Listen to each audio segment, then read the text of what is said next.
दो बार प्रॉफिट किया। अरे गजब है, तुम तो एकदम हीरो निकले। हम तो तेरे को फुद्दू समझे थे। अरे अभी जानी है मुझे छुपा रुस्तम।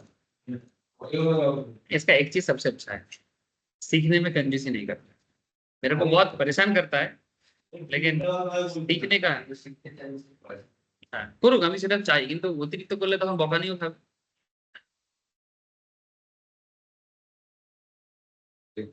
বলার সময় না শুনলে পরে জিজ্ঞেস করলে তো বকবই না। কথাটা বলছি ডায়েরি।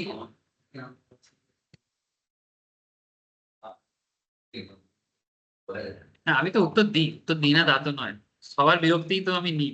অনেকে আবার বিরক্ত হয় ক্লাসে, এরকম লোক আছে যে আমি বেশি উত্তর দিই বলে অনেকে মানে বিরক্ত হয়, না এত দেরি হয়ে যাচ্ছে এই হয়ে যাচ্ছে অনেকে বলে। ঠিক আছে, আমি আমার সবসময় টার্গেট থাকে এই ক্লাসে সব থেকে উইক স্টুডেন্টটাও যদি শিখতে পারে। এই জন্যই আমি সবসময় ক্লাসে সব থেকে কমজোর বাচ্চাটাকেই ধ্যান দিই। ও বুঝতে পারলে সবাই বুঝতে পারে, সে যেই হোক, সে যেই হোক। এটা আমি সব ক্লাসেই করে থাকি।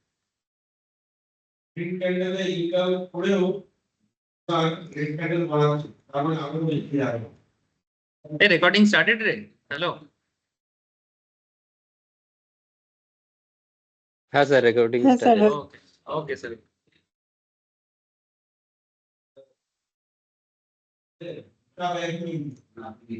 এই চলো বাপ্পু, চলো এবারে অপরচুনিটি আসবে। আমার ক্লাস স্টার্ট হচ্ছে মানে মার্কেটে,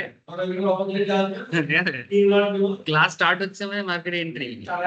অফলাইন ডিসকাশন যখন যতক্ষণ, হ্যাঁ এটা হচ্ছে এটা এটা কোইন্সিডেন্স। এটা এটা কোইন্সিডেন্স, যখনই ক্লাস স্টার্ট হয় তখনই একটা অপরচুনিটি আসে। কেন আসে কিভাবে আসে জানি না, তবে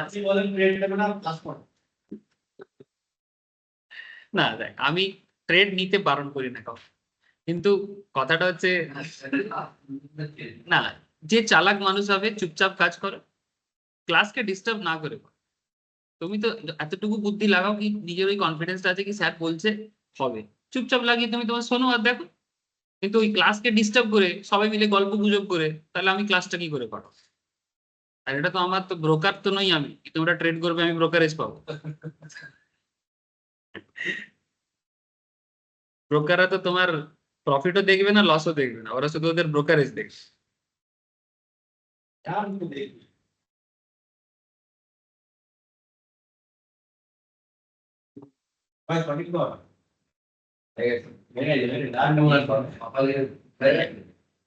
देखो सर, ऑलरेडी जस्ट मैं बात कर रहा था, अभी ऑफलाइन में ही बात हो रहा था कि मार्केट अपना सपोर्ट जोन पकड़ेगा। কি বাপু এক্ষুনি বললাম তো তোমাকে, পড়ছে পড়ছে পাপ্পু বলছে পড়ছে পড়ছে আরো পড়বে, আমি কি বললাম আটকে যাবে, বারবার বলেছি ঠিক আছে, আটকে যাবে। এবং কোথায় কোথায় পিয়ার্সিং আপ ট্রেন্ডে হয় না, এটাকে ডার্ক ক্লাউড কভার বলবে। নিচে এটা মর্নিং স্টার না, এটা মর্নিং স্টার। এটাকে দুটো জিনিস বলা যেতে পারে, তিনটেকে মেলালে মাল্টিপল ক্যান্ডেলস্টিক্সে এটা morning star. Overall down trend, আমি মিনিট চার্টে খুলেছি, ওভারঅল ডাউন ট্রেন্ডে প্রথম candle bearish, second candle doji বা স্পিনিং টপ, আর থার্ড ক্যান্ডেলটা বুলিশ ক্যান্ডেল।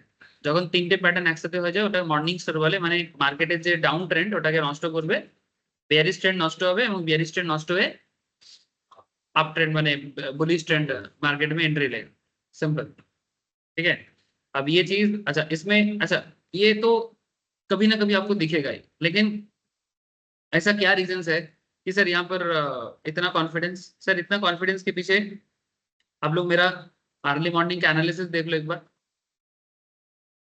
सर अगर आप लोग देखोगे कल ये येस्टरडे का था, ठीक है, देख रहे हो सर आप लोग के ग्रुप में ही मैं बात कर रहा हूँ। येस्टरडे मेरा पॉइंट ऑफ व्यू था कि support for Nifty is now 24,100 to 24,000, ठीक है, एंड इमीडिएट रेजिस्टेंस है 24,450 से 500। नेक्स्ट लेवल क्रूशियल रेजिस्टेंस 24,700 से 750 लेवल में मंडरा रहा। सुन लो तो कहीं ना कहीं कल का मार्केट मैं इसमें 2 बुलिश पॉइंट में बात किया और बियरिश पॉइंट में मैं सिर्फ 24,100 या 24,000 में बात किया। अगर मैं कल का मार्केट देखूं, अगर कल का मार्केट देखा जाए तो कल का मार्केट देखो 28 तारीख, ये देखो ठीक है, कल 28 था ना, कल देखो सपोर्ट 24,140 में मैं 100 बोला था, 100 मतलब एकदम नीचे अगर देखा जाए तो 131 तक आया था शेडो, देखो 133 130 तक आया था, 130 में आने के बाद पूरा बाइंग जोन बना। एग्जैक्टली मार्केट स्टार्ट हुआ है गैप अप से, एंड बट गैप अप में देखने के बाद बहुत लोगों को मैं नॉर्मली बोलता हूँ कि स्टार्टिंग में इतना पोजिशंस में मत आओ, आप लोग सपोर्ट रेजिस्टेंस को समझने का कोशिश करो। तो सपोर्ट में आके ही आते ही फिर से यहाँ पर भी मॉर्निंग स्टार बनाया, मैं इसको अगर जूम करूँ आप लोग दिखेगा आप लोगों को, देखो जैसे ही मार्केट आया मॉर्निंग स्टार बनाया और मार्केट में वो जो छलांग मारना चालू किया, अल्टीमेटली वो अपने रेजिस्टेंस पे जाके ही रुका। देखो मेरा रेजिस्टेंस क्या था, चेक कर लो आप लोग। कल मेरे को मनोजीत मैसेज कर रहा है, सर मार्केट तो बाउंस बैक कर लो सर, আমি তো পয়েন্ট তো বলে দিয়েছিলাম কত দূর যেতে পারে, 450 कहाँ तक गया था, चेक कर लो आपको।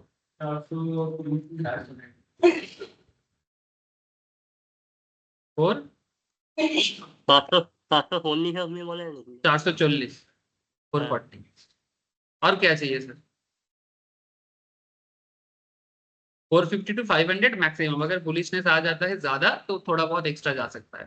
एग्जैक्टली काम किया, ठीक है, तो कोई ऐसे कोइंसिडेंस नहीं था, प्रॉपर एनालिसिस था। হ্যাঁ এখন একটু লাগবে। বলছি বলছি সব বলছি, আজকে বুঝতে গেলে কালকেও বুঝতে হয়, प्रेजेंट को समझने के लिए पास्ट को भी समझना चाहिए होता है, ठीक है। किसी किसी को लगता है सर आप हमेशा पास्ट को बोलते हुए फिर प्रेजेंट में आते हो, अरे हमारा पास्ट ही तो है जिसके कारण हम आज प्रेजेंट में खड़े हैं, और हमारा फ्यूचर जो है ना वो मेरे प्रेजेंट पे डिपेंड करता है या ना।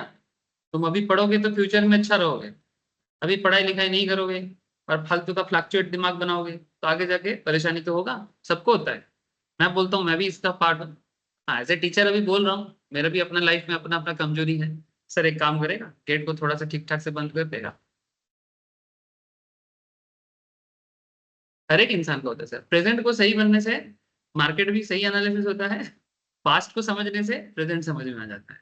तो इसलिए मैं हमेशा देखना एटलीस्ट 1-2 दिन पीछे का बात करता हूँ, ठीक है। और एक्चुअली सोमवार कोई क्लास नहीं होता है तो इसलिए मुझे सोमवार का एनालिसिस देना पड़ता है, और सोमवार का मैं क्लास नहीं कराता लेकिन एनालिसिस मैक्सिमम डे मैं कोशिश करता हूँ देने। उसके बाद देखो मार्केट मोटा मोटी एक रेंज बाउंड रहा, और फिर जब लास्ट में क्लोज हुआ, कितने में क्लोज हुआ सर, 24,369, मैंने अप्रोक्स 400 के आसपास क्लोज हुआ। आज मार्केट देखो सर गैप डाउन दिया, गैप डाउन देके थोड़ा बीच में आप गया था लेकिन सस्टेन नहीं कर पाया और सीधा नीचे गिरना स्टार्ट किया। नीचे गिरते गिरते शुरू से ही आज मार्केट डाउन में ही गया है, ठीक है। ये एक्चुअली बेसिकली कल का प्रॉफिट बुकिंग है, ठीक है। अच्छा एक बात मुझे अभी पप्पू ने बताया कि सर एफआईआई का एंट्री नहीं था, हाँ सर एफआईआई कल भी सेल किया है, एफआईआई कल भी सेल किया है, लेकिन सर अभी डोमेस्टिक सेंटीमेंट बूस्ट किया है। अगर कल तुम लोग मेरा एनालिसिस देखोगे तो वहां पर मैं शायद लिख के रखा था, एक सेकंड रुको मैं दिखा देता हूँ आपको, ये बात भी मैंने लिखा था। आई डोंट नो आप लोग कितना गहराई से पढ़ते हो, नहीं दिया था क्या, हाँ ये देखो, we expect the consolidation to continue in the short term, reversal in trade will depend on a slowdown in FII selling intensity। माने वो सेल तो कर सकता है क्योंकि जब तक उनका इलेक्शन रिजल्ट नहीं आ जाता, अमेरिका का 5 नवंबर को वोट है सर, तो इंटेंसिटी थोड़ा फॉल करना चाहिए, ठीक है। And outcome of US presidential elections, domestic macros are largely favouring the market. इसका मतलब मैक्रो का मतलब होता है मैक्रो इकोनॉमी, ठीक है। इकोनॉमी 2 तरह का होता है, एक माइक्रो और एक मैक्रो। मैक्रो ट्रेंड का मतलब होता है ओवरऑल एग्रीगेट में जो चीज होता है उसका, ठीक है। माइक्रो माने छोटा छोटा मैटर होता है, ये सब जब इकोनॉमिक्स क्लास कोई करेगा तो समझ में आएगा, ठीक है।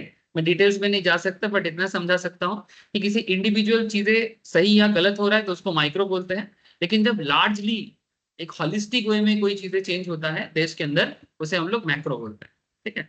तो macro trends are largely favouring the market. इसका मतलब इंडिया का जो डोमेस्टिक सिचुएशन है वो फेवर कर रहा है, क्योंकि आरबीआई का जो हमारे देश का जो मार्केट डेटा है या फिर जो इन्फ्लेशन इंडेक्स वगैरह है, ठीक है, ये सब चीजें मार्केट के ग्रोथ के ऊपर फोरकास्ट किया है, और फाइनेंशियल ईयर 25 में ये ग्रोथ फोरकास्ट ऑलरेडी आरबीआई ने किया है कि 25 में ग्रोथ फोरकास्ट अच्छा है। ऊपर से हम लोगों का फेस्टिव सीजन में दिवाली वगैरह है ना, आज धनतेरस है, ठीक है, फिर एक दो दिन में दिवाली का पूजा है, तो अभी 2-3 दिन 4 दिन तक मोटा मोटी मार्केट में बुलिश मोमेंटम ऐसे भी रहेगा। लेकिन ये पार होते ही कुछ दिनों में अमेरिका का रिजल्ट भी आने वाला है 5 तारीख में, तो मार्केट में फिर से एक पॉजिटिव सिचुएशंस बनने का बहुत बड़ा चांसेस है, ये मेरा मानना है अभी तक, ठीक है। और उसके लिए अगर आप लोग मेरा आज का एनालिसिस देख लो एक बार, आज मैंने क्या बताया सर, आज मैंने ये बताया कि Nifty could now rise to 24,567 approx, माने आप 560-70 तक मान सकते हो। 24,073 से लेके 24,135 इसका सपोर्ट है। सस्टेनेंस ऑफ दिस अपू over the next few days will be crucial, माने अगर ये पॉइंट पे मार्केट सस्टेन कर पाते हैं तभी जाके इन्वेस्टर्स का जो सिचुएशन है वो कॉन्फिडेंस बूस्ट होगा। सस्टेन नहीं करेगा तो थोड़ा चिंता है और मार्केट फिर से थोड़ा बहुत करेक्शन फिर से कर सकता है। लेकिन ये पूरा खेल आज 29 तारीख है, देखते देखते 5 तारीख आएगा, इलेक्शंस होगा अमेरिका में, ट्रम्प ऐसे वहां का जो प्री मार्केट पोल होता है ना, क्या बोलते हैं उसको, ओपिनियन पोल में ट्रम्प का पलड़ा भारी है। सर ट्रम्प का पलड़ा भारी होना इंडियन पर्सपेक्टिव से अच्छा है, ठीक है, बिकॉज हम लोग इससे पहले देखे हैं कि मोदी के साथ ट्रम्प का इक्वेशंस काफी बेहतर है compare to Biden and Modi, ठीक है। अब देखो क्या होता है, क्योंकि ऑलरेडी रशिया इंडिया एक है, चाइना के साथ रिसेंटली इंडिया हाथ मिला लिया, बेसिकली रशिया बेसिकली यहाँ पर मीडिएटर का काम कर रहा है, और वो चाहते हैं कि रशिया इंडिया चाइना एक तरह हो जाए ताकि अमेरिका एंड यूरोपियंस पावर को ये लोग कमजोर कर सके, और ये रशिया का प्लान है, ठीक है। इंडिया भी एक चीज चाहते हैं, इंडिया का एक स्टैंड कॉमन है सर, क्या है, इंडिया एक्चुअली एक ऐसा कंट्री है जो हम लोग का मेंटेलिटी की तरह ही है, क्योंकि हम इंडिया एग्रीगेट में एक कंट्री है, ठीक है। ईच एंड एवरी इंडिविजुअल्स, एक इंडियंस का बेसिक माइंड सेटअप क्या होता है जानते हो, एक बेसिक भारतीय का माइंड सेटअप होते हैं कि हम किसी के साथ दुश्मनी नहीं लेंगे, पॉइंट टू बी नोटेड, हम लोग दुश्मन बनाना पसंद नहीं करते, और इसलिए हम लोग, और ये भी हम लोग जरूरत पड़ने से थोड़ा कम खा लेंगे, थोड़ा कम पहन लेंगे, लेकिन दुश्मनी नहीं करते, ये बेसिक इंडियन माइंड सेटअप, ठीक है। तो हाँ बोलो सर, किसी के घर में बहुत बैकग्राउंड नॉइज है, रजत जी बोलिए, हेलो,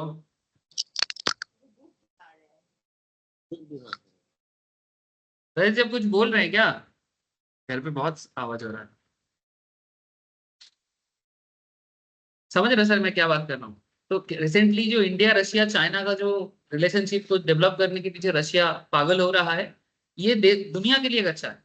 अगर एटलीस्ट ट्रम्प आ जाए, मैं आपको एक छोटा सा एनालिसिस मेरे पॉइंट ऑफ व्यू से दे रहा हूँ अभी के लिए, कि अगर किसी तरह से ट्रम्प आ जाता है, ठीक है, मैंने जैसे कि अमेरिका, ऊपर से इंडिया रशिया चाइना एक होता है, ठीक है, एटलीस्ट देखो चाइना कभी एक होगा ये इसका कोई गारंटी नहीं है, लेकिन कम से कम बॉर्डर सिचुएशंस में टेंशन नहीं बढ़ेगा एटलीस्ट। अगर ट्रम्प आता है, please try to understand the analysis, मैं जस्ट आपको बोलना चाहता हूं, बाकी आप लोग भी सोचना। ट्रम्प अगर आता है, ट्रम्प रशिया के साथ दुश्मनी नहीं चाहते, ट्रम्प के साथ पुतिन का रिलेशन अच्छा है, ठीक है। तो अगर अमेरिका का स्टैंड पॉइंट टुवर्ड्स रशिया अगर ट्रम्प की लीडरशिप में थोड़ा चेंज होता है, एटलीस्ट वार सिचुएशंस को बढ़ावा नहीं देता है ट्रम्प, ठीक है, रशिया के साथ, तो इस पॉइंट पे वर्ल्ड में एक शांति बनने का बहुत बड़ा चांसेस। मिडिल ईस्ट का पता नहीं, क्योंकि वो लोग तो किसी का सुनता नहीं, माने ये इजराइल बोलो पैलेस्तीन ये सब लोग बोलो, ये लोग किसी का नहीं सुनता है, तो इनके बारे में मैं कुछ नहीं बोल पा रहा हूँ। लेकिन मेरा ऐसा मानना है कि अगर ट्रम्प आते हैं, रशिया के साथ थोड़ा सॉफ्ट हो जाएगा, बहुत अच्छा नहीं होगा क्योंकि अमेरिकन जनता रशियंस को पसंद नहीं करता, तो लेकिन ट्रम्प एटलीस्ट अपने हिस्से से दुश्मनी और बढ़ाएगा नहीं, ऐसा मेरा मानना है। या फिर नाटो को भी उतना ज्यादा पावर नहीं देगा, नाटो माने वेस्ट यूरोपियन नेशंस जो अमेरिका की मदद से रशिया के साथ लड़ रहे हैं, तो कहीं ना कहीं ये जो जियोपॉलिटिकल एक सिचुएशंस है, ये 2025 का जो रोड मैप है यही तो तय करेगा, 2025 का जो रोड मैप है यही तो तय करेगा मार्केट को। तो ये सिचुएशंस आप लोग प्लीज ऑब्जर्व करिए, और मेरा ऐसा मानना है अगर ये सारा पॉइंट वैलिड हो जाता है तो फिर 2025 में इंडियन इकोनॉमी बूस्ट करने में, और नॉट जस्ट इंडियन इकोनॉमी, एक चीज याद रखना, पूरा दुनिया भर में इकोनॉमी में ग्रोथ चाहिए तब जाके इंडियन इकोनॉमी में भी ग्रोथ आता है। अब इंडिया का स्पीड थोड़ा ज्यादा है, तो इंडिया थोड़ा ज्यादा ही ग्रोथ करेगा, बाकी लोग भी ग्रोथ करेगा, इंडिया भी ग्रोथ करेगा। तो 2025 is very very important part. और 25 में मेरा मेरा ऐसा मानना है कि 25 बहुत अच्छा जाएगा।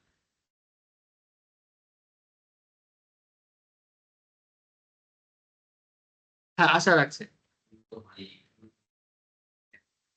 एकदम सर, इंडिया के साथ अभी हर कोई अच्छा रिलेशंस बनाना चाहता है, क्योंकि इंडिया का growing growth growth stage everything बहुत फेवर में है। अब बहुत लोग सर, मैं हमेशा बहुत सारे लोग टेंशन का बात करता है कि वार हो जाएगा, ये हो जाएगा। हाँ बहुत कुछ हो सकता है, हो तो रहा है, बट मुझे ऐसा लगता है कि 25 में शांति आने वाली। 26 में क्या होगा नहीं जानता पता, बट 25 में एक पीस आने वाला है, ऐसा मेरा मानना है।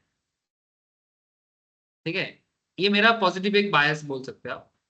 ठीक है, अब किसी एक तरफ तो बायस होना चाहिए, या तो नेगेटिव बायस या तो पॉजिटिव बायस। मेरा बायसनेस पॉजिटिव साइड में ही थोड़ा सा है। मुझे ऐसा लग रहा है कि 25 अच्छा जाएगा, क्योंकि रशिया यूक्रेन का वार भी काफी कम हो गया है ऑलरेडी। मेरे को लगता है 25 में शायद सोल्यूशन हो जाए। इसराइल ईरान का भी प्रॉब्लम 25 आते आते देखो क्या होता है, क्योंकि ऑलरेडी हम लोग ईयर एंड में ही खड़े हैं। ठीक है, तो सब कुछ अगर ठीक ठाक रहे तो ओवरऑल वर्ल्ड ग्रोथ जो है, और उसमें इंडिया को तो मौका मिलेगा ही। ये देखने वाला सिचुएशन बनने वाला। मैं पॉजिटिव बहुत ज्यादा। ठीक है, और ऐसा होगा तो हमारा निफ्टी शायद 26-27 क्रॉस करके आगे भागेगा। 26 तो पार कर ही लेगा, जो पुराना एक बार अचीव करके आया है, मैंने इसके बाद 26 में जाके सस्टेन कर लेगा। ठीक है, तो वॉचफुल रहो, ऐसा मेरा मानना है। बहुत लोग सोच रहे हैं कि नहीं दुनिया का ये अमेरिका गिर जाएगा, ये हो जाएगा, ऐसा बहुत लोगों का मानना है, बट मैं इतना नेगेटिव अभी नहीं जा रहा हूँ फिलहाल। अभी तक जो मेरे को जैसा लग रहा है आज के हिसाब से, या फिर एक दो महीने में अगर कुछ चीजें परिवर्तन होता है, अमेरिका के इलेक्शंस में क्या रिजल्ट आता है, सब पॉइंट ऑफ व्यू चेंज हो सकता है, एटलीस्ट अभी जो मुझे लग रहा है। अच्छा, अब पॉइंट इज दैट सर, यहाँ से मार्केट का क्या दिख रहा है सर? मार्केट फिर से सपोर्ट जोन के आसपास ही मंडरा रहा है, इसका टारगेट है, बोलो। बोलो।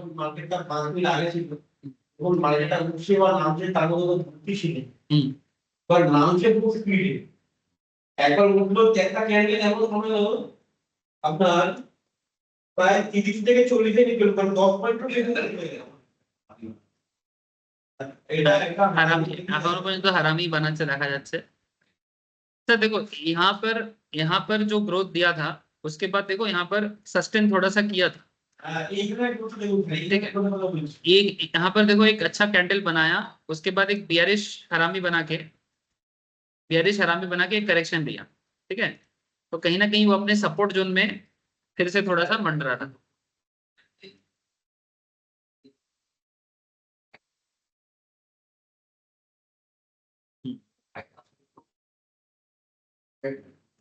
আপ ট্রেন্ডের সম্ভাবনাটাই বেশি আছে, আপ ট্রেন্ডের সম্ভাবনাটাই বেশি আছে, বাট मिडिले যে करेक्शनটা হবে ওটা দেখে নিয়ে ट्रेड अपॉर्चुनिटी। मैंने आपको एक चीज मैं बता रहा हूँ कि जैसे ही मैंने एंट्री लिया क्लास में, आप लोग इवन जो लोग ऑफलाइन में थे उस टाइम पे, शायद मैं ऑनलाइन स्टार्ट नहीं कर पाया था, तो उस टाइम पे बार बार बोल रहा था कि सर मार्केट में मौका बन रहा है, मौका बन रहा है। बोला कि नहीं बोला? बोला ना। और मौका बन भी गया, और मार्केट यहाँ पर आप देखो 24,158 के आसपास से 24,227, मैंने 100 पॉइंट के आसपास, 80 पॉइंट के आसपास तो मूव दे ही दिया। अब मेरा आपको कहना है कि एटलीस्ट, अच्छा जो यहाँ पर आने के बाद बहुत लोगों को थोड़ा डर लगेगा क्योंकि मार्केट उस पर थोड़ा करेक्शन किया। ठीक है, हो सकता है कि आपने यहाँ पर सेल ट्रिगर कर दिया, मैंने जो पोजीशन था स्क्वायर ऑफ कर दिया, कर देना ही चाहिए। ठीक है, क्योंकि अभी का जो मार्केट है इसमें ऐसे अपॉर्चुनिटी में शॉर्ट टर्म ट्रेड में निकल जाना चाहिए। लेकिन सर बड़ा ट्रिगर के लिए क्या करना है? सर बड़ा ट्रिगर के लिए देखो, फिर से ये अपने सपोर्ट जोन में आ रहा है। ठीक है, सपोर्ट एरिया क्या है? 130-35 रखा गया है। ठीक है, सपोर्ट एरिया कहाँ कहाँ क्या रखा गया है? 130 से 135, ये रहो 24,073 से 24,135। मैंने अपर बैंड मैंने 135 रखा, मैंने यही मेन सपोर्ट है। लेकिन अगर 135 तोड़ेगा तो 73 तक आ सकता है लोअर साइड में, और मैंने लोअर बैंड है। लेकिन इसका अप ट्रेंड में टारगेट है अप्रोक्स 550 के आसपास, और उसको क्रॉस कर जाए तो फिर 700 वगैरह में जा सकता है, वो फर्दर पॉइंट है। लेकिन अगर यहाँ से क्रॉस करके अगर 500-550 तक आज ही जाएगा, इसका कोई गारंटी नहीं दे रहा हूं मैं। लेकिन अगर अप ट्रेंड जाएगा तो फिर से कल का जो रेंज है उस रेंज तक फिर से जाने का हाई चांसेस है। ठीक है, तो यहाँ पर आप देखना जब भी 130-35 के आसपास आएगा मार्केट वहां से फिर से रिबाउंड होगा और वापस से 200, 250, 300 तक वापस जाने का हाई चांसेस है।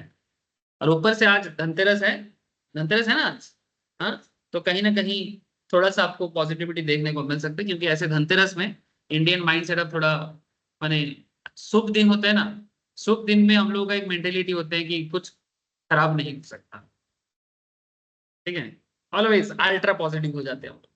ठीक है, चलो देखते हैं धनतेरस क्या धन लाते हैं। ठीक है, एक सेकेंड, हेलो,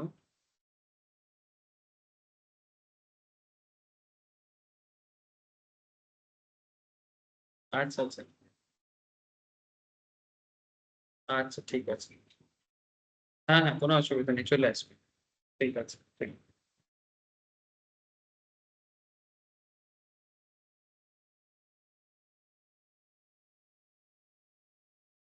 अच्छा, क्रूड ऑयल के बारे में मेरा एक अपडेट था, मैं बता देता हूँ। काफी दिनों से मुझे बहुत लोग क्रूड ऑयल, कल मुझे पप्पू ने पूछा था, ऐसे एक क्रूड ऑयल का क्लास नहीं है पर फिर भी जस्ट अपडेट है, तो एक बार जस्ट अपडेट ही दूंगा आप लोगों को। ऐसे तो कमोडिटी क्लास में मैंने सैटरडे को अपडेट दे दिया था। क्रूड ऑयल का मैंने बोला था कि थोड़ा सा देखो, क्योंकि टेंशन के ऊपर बेस करके ही सारा खेल डिपेंड करता है। और ईरान ने सॉरी इजराइल ने ईरान के ऑयल बेस में अटैक नहीं किया, मिसाइल बेस में अटैक किया है, तो इसलिए तेल का दाम गिर गया है। ठीक है, क्योंकि अगर तेल के बेस में अटैक करता तो तेल का दाम बढ़ता, लेकिन ये लोग पूरा अमेरिका एंड पूरा ग्लोबली डिसाइड किया गया है कि ईरान का जो ऑयल बेस है, जो वर्ल्ड का one of the largest base है, उसमें अटैक नहीं किया जाएगा। तो कहीं ना कहीं ये रीजंस है कल सारा दिन शुरू में मार्केट गिरने का। ठीक है, लेकिन उसके बाद मार्केट में एक खबर आया कि अमेरिका अपना ऑयल रिजर्व बढ़ाना चाहता है। ठीक है, तो अगर अमेरिका अपना स्ट्रेटेजिक ऑयल रिजर्व बढ़ाना चाहता है तो ऑब्वियसली डिमांड हाई होगा, और ऐसे सिचुएशन में फिर से ग्रोथ आएगा।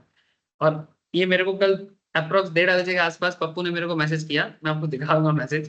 ठीक है, पप्पू मेरे को मैसेज करके लिखता है सर क्रूड ऑयल लेना है कि नहीं लेना है, 5,800 कॉल ऑप्शन। तो मैं उस टाइम पे कुछ बोल नहीं पाया, क्योंकि मैं तो क्लास में रहता हूँ करीब करीब 2-2:30 बजे तक, 2 बजे तक तो मेरा क्लास भी खत्म नहीं होता। उसके बाद देखूंगा, एनालिसिस करूंगा, माथा भी तो काम करना चाहिए। गया, खाना खाया, खाना खा के थोड़ा सा मार्केट देखा, मार्केट देखते देखते इसका मैसेज देखा, और देखते इसका मैसेज देखते फिर ऐसा करते करते 3:30 बजा।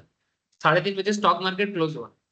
स्टॉक मार्केट क्लोज होने के बाद मेरा दिमाग एक सिग्नल दिया, सिग्नल ये दिया कि जैसे ही 3:30 बजा, और कमोडिटी मार्केट में अभी, कमोडिटी मार्केट भी 9 बजे खुल जाता है, लेकिन स्टॉक मार्केट, जैसे एक सीक्रेट बता रहा हूँ आपको, जैसे ही मार्केट स्टॉक मार्केट ऑफ होगा इसके बाद लोग ऑटोमेटिकली कमोडिटी में शिफ्ट होते हैं। और कल ऐसे ही स्टॉक मार्केट में अच्छा खासा ग्रोथ था, तो कल सारा दिन लोग मार्केट में था।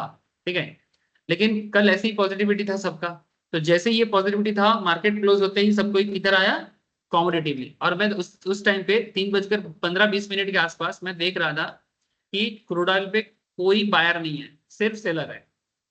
आप देख सकते हो ये आवरली चार्ट में कोई बायर नहीं है, सिर्फ सेलर है, ये तो मैं देखा। ये आपको मैं टाइम भी दिखा सकता हूँ, लुक एट, ये देखो 3-3:30 बजे तक देख रहे हैं सर आप लोग, ये 3 बजे। ठीक है, कोई बायर नहीं है, लेकिन जैसे ही 3:30 बजा मुझे पूरा पता चल गया कि अब तो कमोडिटी में आएगा, और उसी टाइम पे सेम टाइम पे उसको मैसेज किया, मैसेज उसके पास होगा। ठीक है, कि मुझे लगता है यहाँ से ग्रोथ होगा। आप इधर देख सकते हो, आपको एक शॉर्ट टर्म ट्रेंड मिल जाएगा। और मजा का बात है, उसी आवर में एक बुल कैंडल क्रिएट किया विद इन आधा घंटा, और फिर मैंने थोड़ा सा ट्रैक किया। फिर मेरे को अपॉइंटमेंट था 2-4 दिन का आने का था, बात करते करते मैं देखा कि बुलिश कैंडल क्रिएट किया, और इसमें ऑलमोस्ट क्रूड ऑयल में मूवमेंट आ गया था 5675 से 5745, 100 पॉइंट का गैप दे दिया। 100 पॉइंट मैंने, आप हिसाब लगा लो, 100 इंटू बड़ा क्रूड ऑयल 100 का ही होता है। ठीक है, तो हिसाब लगा लो कितने का है। तो ये कुछ मोमेंट में ही क्रूड ऑयल में भी मोमेंटम अच्छा खासा दे दिया। सर फार्दर क्या हो सकता है? सर फार्दर क्रूड ऑयल के बारे में मैं बस इतना बोलूंगा कि आप लोग वॉचफुल रहो। मुझे ग्रोथ दिख रहा है बिकॉज अमेरिका का परचेज एक इंपॉर्टेंट फैक्टर है, और ईरान और इसराइल सिचुएशन जो है उसमें फार्दर इंटेंसिटी क्या होता है, कुछ दिन कुछ कुछ साइडवेज तक रहेगा। देखो आज गिरा नहीं है अभी तक, हाँ अभी तक गिरा नहीं है, साइडवेज है। शायद डिमांड, अभी ग्लोबल डिमांड अगर ठीक रहेगा जैसे अमेरिका ने बोला है लेगा, तो यहाँ से क्रूड ऑयल थोड़ा सा आप रुक जाने का चांसेस हाई है। बाकी आप लोग टेक्निकल चेक करो, आपको कुछ ना कुछ मिलता जाएगा। मैं ज्यादा अभी क्रूड ऑयल पे बात नहीं कर सकता। लेकिन इतना मैं बोल दिया कि जैसे कल पप्पू ने भी बोला था उसी हिसाब से मैं बोला। ठीक है, आ जाते हैं सर। ये देखो बार बार देखो, मार्केट बार बार अपने सपोर्ट जोन में रिट्रेस बैक कर रहा है, दिखाई दे रहा है ना आप लोगों को? ठीक है, नीचे नहीं जाएगा सर ज्यादा। ठीक है, 100-150 में आ रहा है, 100 के आसपास, 135 है, उसी में देखो रेंज बाउंड हो रहा है ऑलमोस्ट, इसलिए डबल टॉप डबल बॉटम ही बना रहा है। ये देखो यहाँ पर एक टॉप बना था, इसको एक टॉप बनाया, लेकिन यहाँ पर सस्टेन नहीं कर रहा है, इसको प्रॉपर टॉप नहीं बोल सकते। जो टॉप बनेगा ना तो सस्टेन भी करता है, सस्टेन करने से वो ज्यादा कंफर्मेशन होता है। सस्टेन बने, यहाँ पर अगर 2-4 और कैंडल बनाता तो उसको सस्टेन बोलते हैं, और उसके बाद मानो गिरते तो प्रॉपर टॉप बनता है। ये तो प्रॉपरली टॉप नहीं बन रहा है, ये रेंज बाउंड बोल सकते हैं। टॉप क्या होता है, जिसपे थोड़ा ठहराव आता है, हल्का सा फिर गिरता है। तो यहाँ से अल्टीमेटली आप अपर जोन में जाने का सोच रहे हैं, अगर ट्रिगर नहीं मिलेगा तो फर्दर करेक्शन होकर 100 तक मैक्सिमम आ सकता है, लेकिन 100 आना मुश्किल है, 100 आना मुश्किल है। वो बीच में ही ट्रिगर करेगा और उस टाइम पे एक छलांग वो जरूर बीच में मारेगा, हो सकता है कि 11:30 के आसपास मारे। ठीक है, अब देखो होता है कि नहीं। ठीक है, मैं तो बोल देता हूँ जो मुंह पे आता है। ठीक है, अब इतना सारा लोग मार्केट में ट्रेड कर रहे हैं, थोड़ी ना मेरे को फोन करके बोल के करेगा। लेकिन साइकोलॉजी, ये प्योरली साइकोलॉजी है, इसमें इसका कोई और रीजन नहीं है। हमको सपोर्ट रेजिस्टेंस समझना है, मार्केट क्या सोच रहा है ये समझना है, उसके बेसिस में देखना है कि कब क्या कर रहा है कब क्या नहीं। अगर मैक्सिमम डे हम लोग सही होते हैं तो इसका मतलब यही है कि साइकोलॉजी ग्रीप हो रहा है, और अगर मैक्सिमम डे नहीं समझ में आ रहा है, गलत हो रहा है, इसका मतलब साइकोलॉजी ग्रिप करने में टाइम लगेगा। और आज टेक्निकल का क्लास है, एक टॉपिक में बात करना है सर, एक नहीं बहुत टॉपिक है टेक्निकल पे। रिसेंट क्लासेस में मैंने आप लोगों को इंडिकेटर्स के ऊपर बात कर रहा हूँ।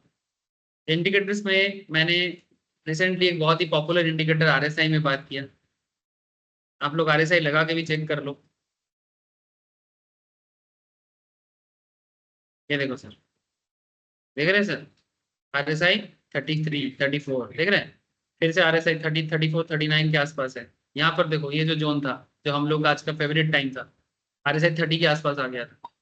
नॉर्मली 0 से 30 प्रॉपर आरएसआई माना जाता है बाइंग के लिए। ठीक है, 30-32 थोड़ा सा ट्रिगर करके एकदम परफेक्ट जोन था। তার মানে আরএসআইটা খুব ইম্পর্টেন্ট, তাই তো? খুব খুব খুব খুব ইম্পর্টেন্ট। আরএসআই বুঝতে পারলে আর মার্কেট সাইকোলজি বুঝতে পারলে এন্ট্রিটা খুব ভালো বোঝা যায়। क्या अच्छा समझ में आता है? एंट्री। ठीक है, ये लेना चाहिए कि नहीं लेना चाहिए। ठीक है, आरएसआई नॉर्मली सपोर्ट को दिखाते हैं, और रेजिस्टेंस नॉर्मली आप लोग इससे देख सकते हो, आरएसआई से भी देख सकते हो। मैंने मार्केट रिसेंट रेजिस्टेंस किया, जैसे करंट रेजिस्टेंस देखो यहाँ पर 64 तक चला गया था, जब मार्केट 230 तक आ गया। 64 मैंने मॉडरेट, 70-80 चला जाएगा मैंने, जो उसका 450-500 का जो टारगेट है वो 70-80 पॉइंट में जाके मिलेगा। अगर 64 में 230 में 64 है, इसका मतलब ऑब्वियसली 400 तक तो दिख रहा है। अगर 400-450 जाता है मैंने 400-450 जाते हैं मैंने, आरएसआई भी अप्रोक्स 80 के पास घुस जाएगा। समझ में आ रहा है ना? तो फिर हम लोग लास्ट कुछ क्लासेस एमएसीडी को दिए सर। ऐसे एमएसीडी हम लोगों का बहुत पॉपुलर एक लैगिंग इंडिकेटर है। अच्छा, आरएसआई और एमएसीडी में क्या फर्क है? आरएसआई एक लीडिंग इंडिकेटर है, आरएसआई आपको पहले बताते हैं, आरएसआई थोड़ा सा पहले बताते हैं।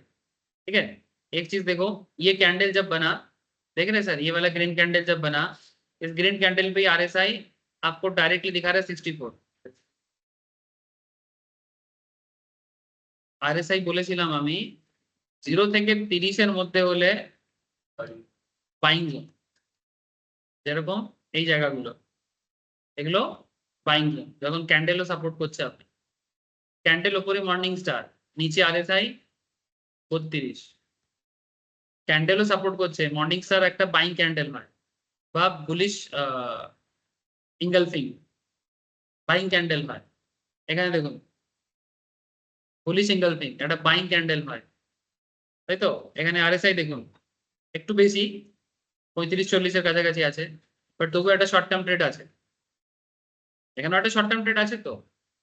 আরে আরে এখানেও 500 টাকা একটা রোজগার ছিল।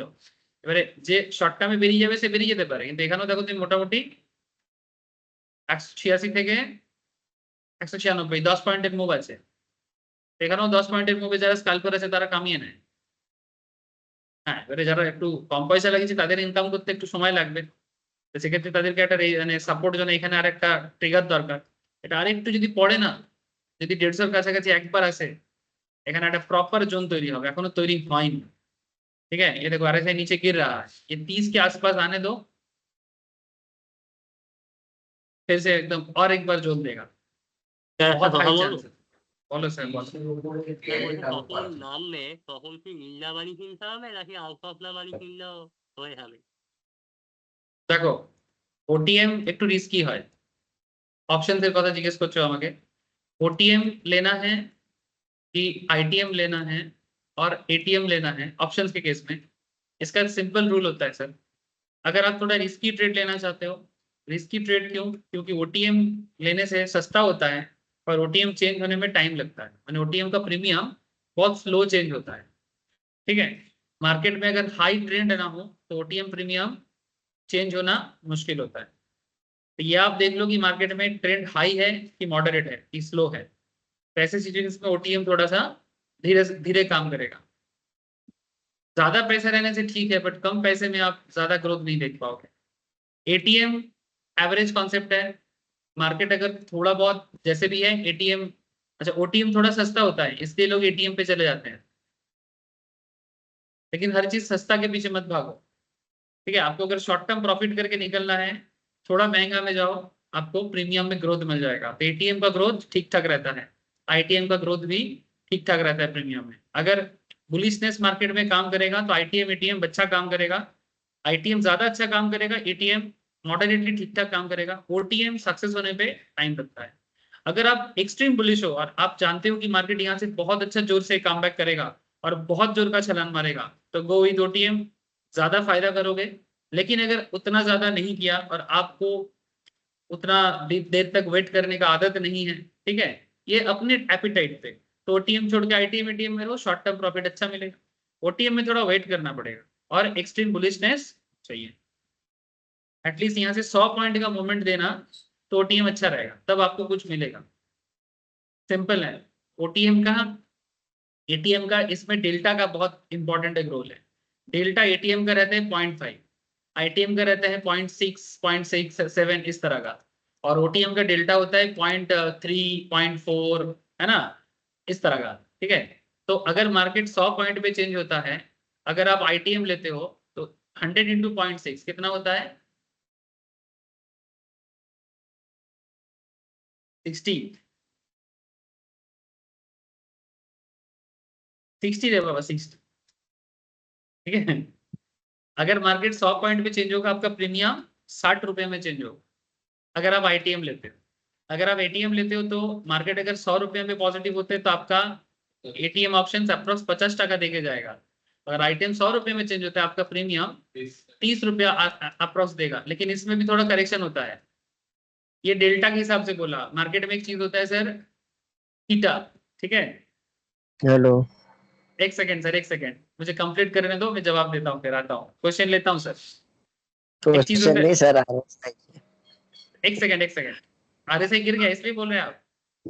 यस सर, हाँ सर, देखो 21 हो आप, गया, 21। हाँ अब देखो यहाँ पर बाइंग जब बन रहेगा, देखो आप मॉर्निंग स्टार बना रहा है, देखते रहो आप। मैं तो बोलता जाऊंगा, मेरा जो काम है क्वेश्चन आंसर देता रहूंगा। थीटा जो होता है इसको मार्केट डीके बोलते हैं। मार्केट ऑल टाइम ना, थोड़ा बहुत जैसे जैसे मार्केट अप डाउन होता है ना, आप में प्रीमियम बढ़ता है और लो में प्रीमियम गिरता है। तो थीटा क्या करता है, मार्केट प्रीमियम को कम भी करता है साइड बाय साइड। तो डेल्टा बढ़ाता भी है, मैंने डेल्टा में ग्रोथ भी समझ में आता है, और थीटा जो है वो स्लो स्लो स्ले क्या करता है, उसको कम भी करता है। जो लोग ऑप्शन ग्रीक का क्लास कर चुके हैं उनको ये बात बहुत क्लियरली समझ में आ रहा है, और जो लोग ऑप्शन ग्रीक अभी तक नहीं पढ़ा है, डोंट वरी सर, मैं सारा पॉइंट धीरे धीरे कवर करूंगा।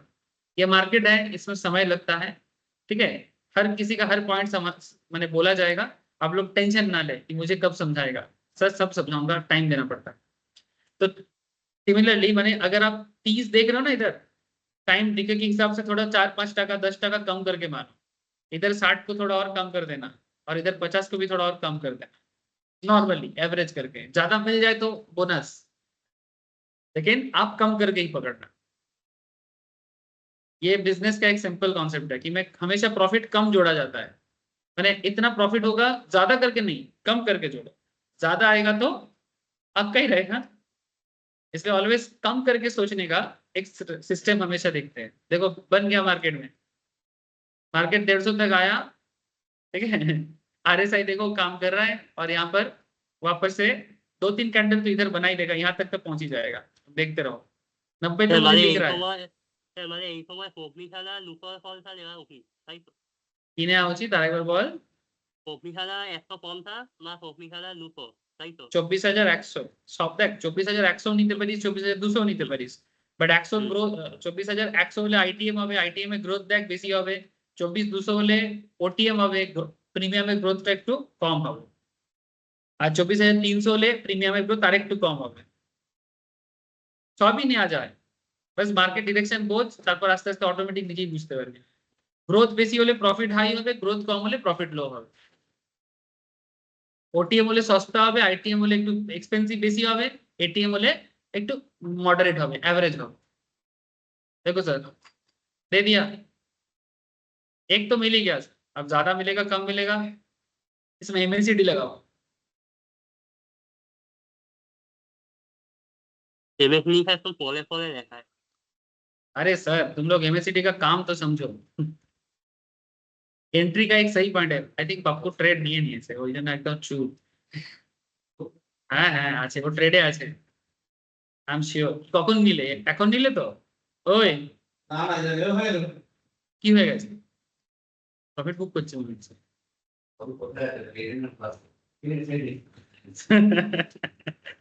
হচ্ছে বাবা, বুঝে যায় ও, স্যার বলছে মানে কিছু তো একটা হচ্ছে, ও নিজের কাজ করছে। ये देखो सर, मार्केट यहाँ से आरएसआई यहाँ पर काम कर गया, ठीक है, मार्केट यहाँ पर बुलिश किया, ठीक है, आरएसआई यहाँ पर काम किया, एमएससीडी को देखो अभी भी क्रॉस नहीं किया, ठीक है। अब यही तो मजा है, जो लोग ये रिस्क नहीं ले सकता, ठीक है, वो लोग एमएससीडी में रिस्क ले सकता है, लेकिन उनका फायदा थोड़ा कम होगा। क्या फर्क पड़ता है? इतना फायदा तो बैंक तो नहीं देता ना जितना फायदा ये देता है, तो थोड़ा कम होगा तो कम हो। जिसको रिस्क टेकिंग एबिलिटी नहीं है वो थोड़ा सा धीरे चले। अच्छा, अब कब तक होल्ड करके रखना है? जब तक एमएससीडी लाइन देखो क्रॉस कर चुका है, क्रॉस ओवर हो चुका है।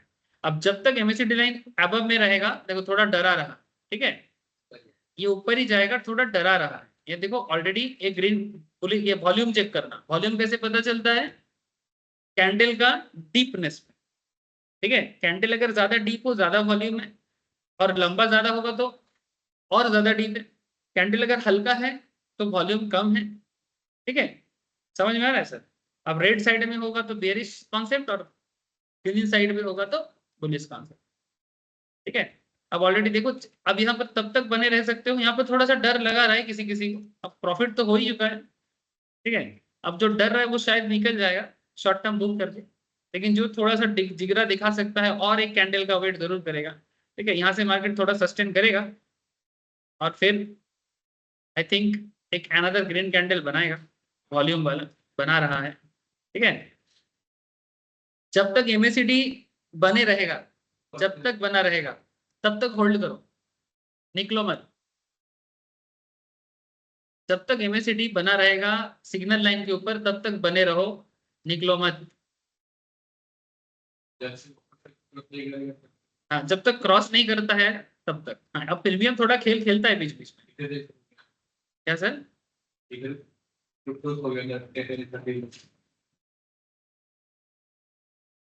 क्या क्या क्लोज हो गया और एक बार बोलो?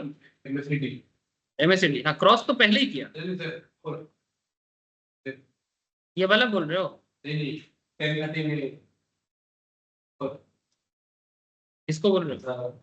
हाँ, ये नीचे से कट किया था, उस टाइम पे सेल जनरेट करना चाहिए था, मैंने पोजीशन कर देना चाहिए था। देखो 180 पार हो गया, ठीक है सर। अभी जो ग्रीन वाला बन रहा है वो वॉल्यूम है ना नीचे में? ऑब्वियसली ये सब वॉल्यूम है, पॉजिटिव वॉल्यूम है सर, पॉजिटिव वॉल्यूम है, मैंने मैक्सिमम बाइंग बनाया सर, इसीलिए मैक्सिमम बाई है। रेट का मतलब है मैक्सिमम रेट है, मैंने मैक्सिमम सेल है। और जो हल्का वाला होता है इसका मतलब सेल थोड़ा कम हुआ है, ठीक है। यहाँ पर अगर देखो जब तक डीप है মানে ভলিউম হাই है, যে ট্রেডে আছে এখনো ধরে রাখতে পারো, जो ट्रेड में है प्रॉफिट तो हो चुका है उन लोगों का, बट जल्दी क्या होता है ना, हम लोग 500,000 देखते ही निकल जाते हैं, बट अभी भी आप आराम से होल्ड कर सकते हो जब तक एमएसडी ऐसा नहीं हो जाता तब तक होल्ड करो, लेकिन ऐसा होने का भी कोई चांसेस नहीं दिख रहा है। यहाँ पर थोड़ा सा देखो अभी स्लो हो रहा है, थोड़ा स्लो हो रहा है, यही थोड़ा डराता है। अभी मार्केट में उतना बुलिशनेस नहीं है ना, अभी वो पूरा मैंने रिटेलर के हाथ में पूरा खेल चल रहा है। जब स्ट्रॉन्ग बाइंग जोन होता है तब आपको फायदा दे देगा। देखो अभी भी बना है, अभी भी बना है, यहाँ पर थोड़ा सा ना ऐसा ऐसा और थोड़ा सा छोटा बना के फिर थोड़ा सा जाएगा, 200 तक ट्राई मारेगा ये।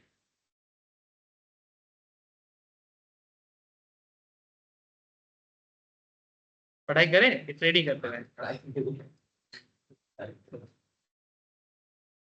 ठीक है। ये कभी कभी मैं कभी कभी करता हूँ ना, आप ऐसा नहीं बोल सकते कि सर आप ट्रेड नहीं बताते, ठीक है। मैं हफ्ते में एक आध बार जरूर दिखाता हूँ, उसमें मेरा सिलेबस में देरी होता है, बट फिर भी मैं चाहता हूँ कि आप लोगों का कॉन्फिडेंस ग्रो करे, और जो बोला जा रहा है वो हो रहा है। ये देखो बना दिया 190। जब तक एमएससीडी आपको एक्चुअली सपोर्ट करता रहेगा।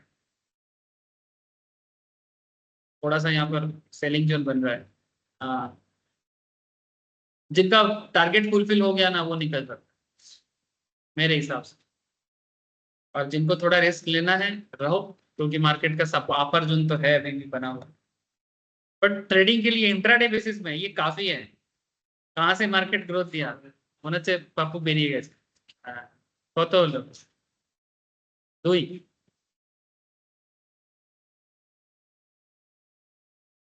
2000 এটিএম নিয়েছিলেন, দুটো একটাই ঠিক কি নিয়েছিলেন কোয়ালিটি কত? ছিল না তো বেড়েছে 195। হ্যাঁ 195 কোয়ালিটি কোয়ালিটি মানে নিলাম 195 একটু দেরি করলে তো নিতে, এইখানটাই নিতে হতো তো, এতটা দেরি করলে।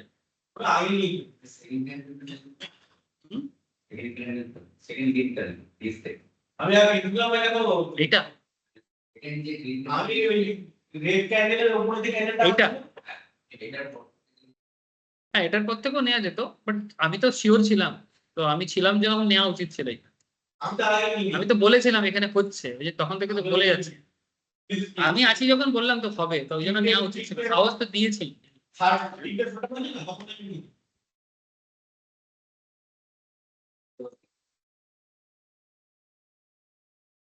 ঠিক আছে দেখ, ঠিক আছে ঠিক আছে, এইরকম দেখো এই যে কনফিডেন্সটা পাচ্ছ না, এই কনফিডেন্সটাই দরকার। আমার শুধু এইটুকুই চাই যে আমি মার্কেট সাইকোলজিটা বুঝি, আমি মার্কেটের ট্রেন্ড প্যাটার্নটা বুঝি, কখন মার্কেট বাড়বে কখন মার্কেট পড়বে, সাপোর্ট রেজিস্ট্যান্সটা বুঝি, তাহলেই আমি ট্রেডটা নিতে পারবো। না হলে ওই আনথাপড়ি এই মার্কেট ভালো আছে এই মার্কেট খারাপ আছে, মার্কেট খারাপ মার্কেটেও রোজগার আছে, মার্কেট ভালোতেও রোজগার আছে, মার্কেটে সবেতে রোজগার আছে, তুমি মার্কেটকে বুঝছো কিনা সেটা ইম্পর্টেন্ট। মার্কেটের ব্যাপারে বেশি আগে থেকে ভাবতে নেই। পিচের ব্যাপারে যেমন রোহিত শর্মা টেস্টে হারলো কেন, অতিরিক্ত ভেবে হেরে গেল পরপর দুটো টেস্ট, কেন? দুটো টেস্ট নিউজিল্যান্ড দেশের মাটি, হ্যাঁ স্পিন ট্র্যাক বুঝতেই পারছে না, স্পিন ট্র্যাক বুঝতেই পারছে না, বেশি আগে থেকে ভেবে নিচ্ছে।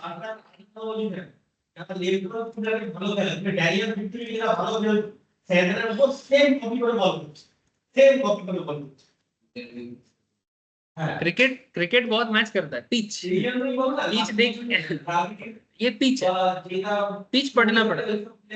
ये जो मैं आप लोगों को बोल रहा हूँ क्या बोल रहा हूँ, पिच ही तो बोल रहा हूँ, और क्या बोलना चाह रहा हूँ, पिच पिच क्या दिखा। अगर पिच बोलेगा स्लो खेलना है तो स्लो खेलना है, पिच बोलेगा छक्का मारना है तो छक्का मारना है। যে টাইমে ট্রেড নিয়েছো ফুটে কি করে কামান,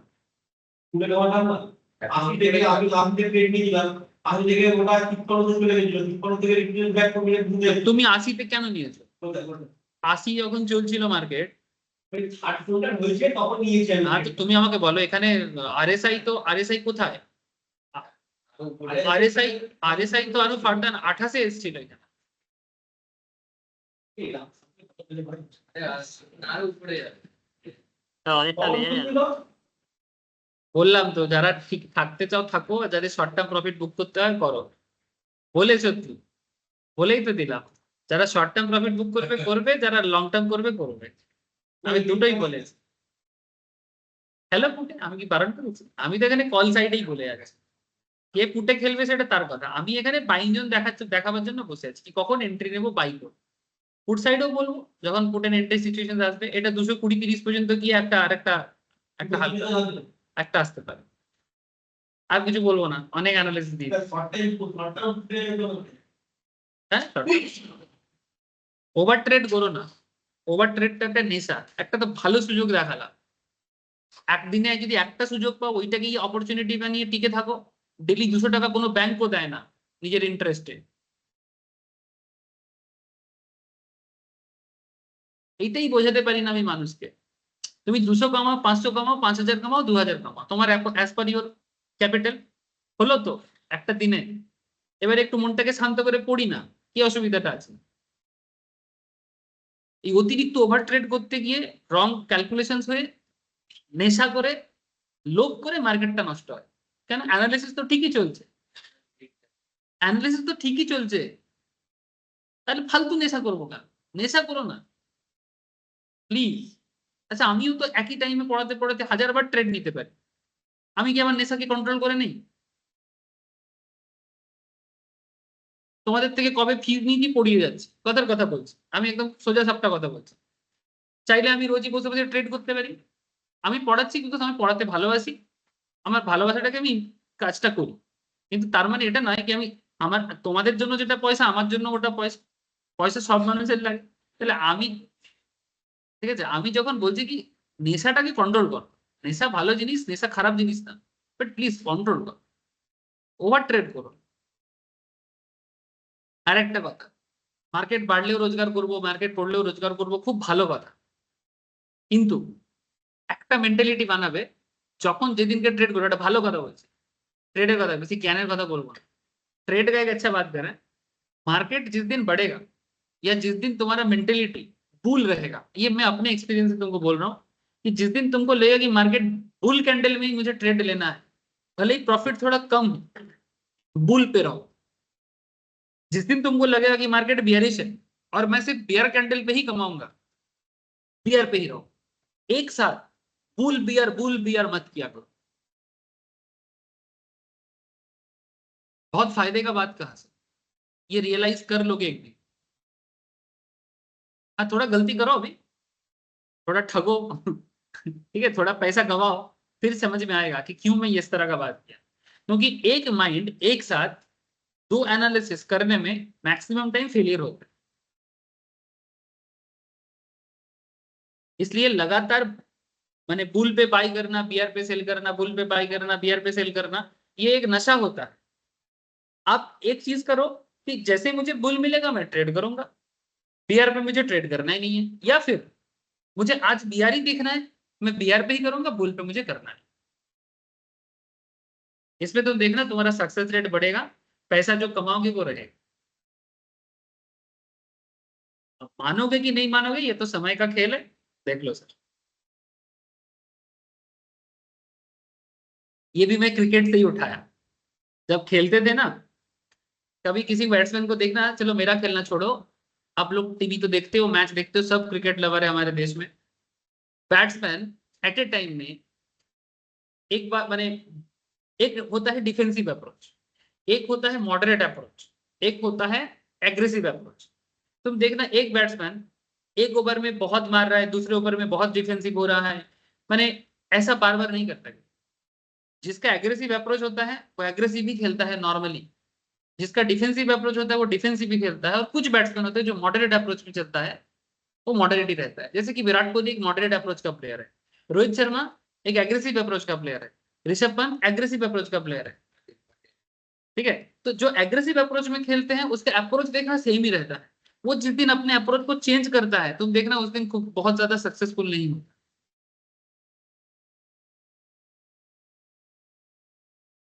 ऑब्जर्व कर लेना।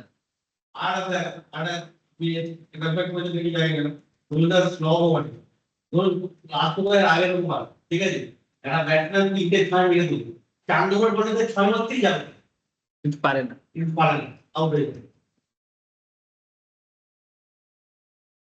तो इस तरह का जो ये बेसिकली देखो, मैं क्रिकेट नहीं बता रहा हूँ, साइकोलॉजी बता रहा हूँ। ये जो सारा खेल है, सारा खेल साइकोलॉजी का है, ये ब्रेन का खेल है। तुम्हारा माथा तुम्हें कुछ सोचने में मजबूर कर देता है, तुम्हें उसे कंट्रोल करना। मैं आप सोच रहे क्रिकेट बता रहे, नहीं क्रिकेट नहीं बता रहा था। चाहे ट्रेड लेना हो या क्रिकेट खेलना हो या जो भी है, साइकोलॉजी है। समझो सर, समझो। मैं जो रियलाइज करूंगा आप लोगों को बताऊंगा। साइकोलॉजी सबका किसी का बहुत अच्छा हो सकता है, लेकिन बनाओ साइकोलॉजी बनाओ। अच्छा, लास्ट दिन एमएससीडी का मैन्युफैक्चरिंग समझा दिया था कि कैसे एमएससीडी मैन्युफैक्चर होता है, फिर एमएससीडी लाइन को रीड कैसे करना है समझा दिया था। एमएससीडी में ट्रेड कहाँ लेना है, 12 दिन 26 दिन का ईएमए का खेल क्या है, ठीक है, 12 दिन क्या है, 26 दिन क्या है, सिग्नल लाइन क्या है 9 दिन का, सब कुछ समझा दिया था। यही तो एमएससीडी है। समझा तो दिया था सर, क्लास नहीं किया था। उसको वॉल्यूम नहीं दिया है। कौन सा? हाँ, वॉल्यूम तो तुम लगा नहीं सकते है, ये पुराना डेटा है, स्क्रीनशॉट है, अभी नया में वॉल्यूम साथ में दिखाते हैं। एक पॉइंट में लास्ट दिन में डिस्कस करने के लिए सोचा था, बॉलिंजर बैंड, ये एमएससीडी से ही डेवलप होता है, इंडिकेटर ये एक थोड़ा हटके है, ऐसे बहुत कुछ कुछ बीच बीच में हटके पॉइंट दिखता है, तो इसमें से वन ऑफ द हटके पॉइंट है बॉलिंजर बैंड। हाँ सर, इसको बनाने वाला जो कंपनी था इसका नाम था जॉन बॉलिंजर, ठीक है, इसका नाम था जॉन बॉलिंजर। 1980 में इसको बनाया था। इस perhaps one of the most useful technical analysis indicator. DB is used to determine overbought and oversold. बहुत इंटरेस्टिंग है, पहले सीखो फिर इसके एप्लीकेशन। हाँ, डीबी माने बॉलिंजर बैंड। बॉलिंजर टाइटल है, बॉलिंजर उसका नाम या टाइटल जो भी होगा, ठीक है। बैंड एक्चुअली जो बनता है उसे बैंड बोलते हैं। दिखाता हूँ देखने में कैसे होते हैं, ठीक है। रेंज बाउंड मार्केट को अंडरस्टैंड करने का एक वन ऑफ द बेस्ट तरीका है ये चीज।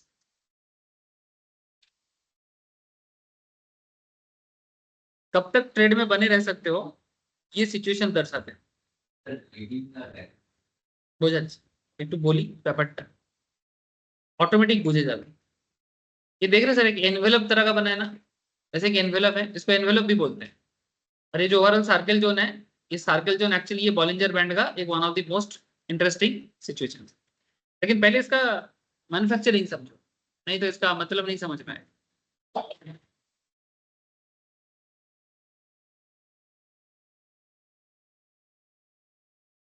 John Bollinger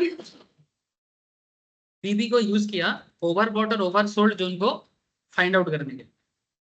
Where a trader will try to sell when the price reaches the top of the band. Trader क्या करता है, जब दाम बैंड के टॉप में पहुंचते हैं तब वो सेल करते हैं। And will execute a buy जब प्राइस बैंड के नीचे आते हैं।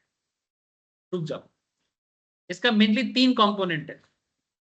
Middle line which is 20 day simple moving average, इसका जो बीच वाला लाइन है वो 20 दिन का सिंपल मूविंग एवरेज होता है। सिंपल मूविंग एवरेज मैंने रिसेंटली मूविंग एवरेज क्लास में समझाया, जब मैं एसए में पढ़ाया था, फिर ईएमए पढ़ाया था, फिर ईएमए क्रॉस पढ़ा था। अगर किसी का मिस है ना, प्लीज एक बार मेरे से लेकर रिवाइज या गो थ्रू कर लो।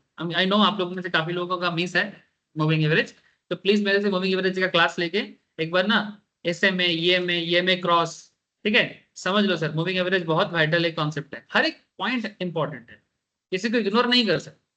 कोई अच्छा नहीं है, कोई बुरा नहीं है, कोई ज्यादा काम का नहीं है, कोई कम काम का नहीं है, सबका अपना काम है, सब लगेगा, यूज करते करते प्रैक्टिस हो जाएगा, ठीक है। তো কিছু মনে রাখতে হবে না, না অ্যাকচুয়ালি এত মনে রাখার দরকারই নেই। মনে রেখে কি করবে, কাজে লাগাতে হবে একদম, যেটাকে আমরা বাংলায় বলি কি অন্তর্নিহিত করতে হবে, ठीक है। अंतर्निहित माने एकदम दिल के अंदर समा लेना पड़ेगा। अच्छा अपर बैंड जो है इसका, ये +2 स्टैंडर्ड डेविएशंस है मिडिल लाइन का। अच्छा ये +2 स्टैंडर्ड डेविएशंस क्या है, ये तो हम लोग एसडी समझाए थे, बहुत मुश्किल किया था हम लोग, जो लोग एफएनओ क्लास किए हैं कंप्लीट तरीके से अभी तक, उनको पता ही एसडी क्या है, जो नहीं किया उनको बाद में मिलेगा पढ़ने। स्टैंडर्ड डेविएशन एक्चुअली एक एवरेज लाइन से कोई स्टॉक कितना अपर साइड में जा सकता है और कितना लोअर साइड में आ सकता है। +2 एसडी मैंने अबव में जाएगा, -2 एसडी मैंने नीचे जाएगा, ऐसा कॉन्सेप्ट होता है।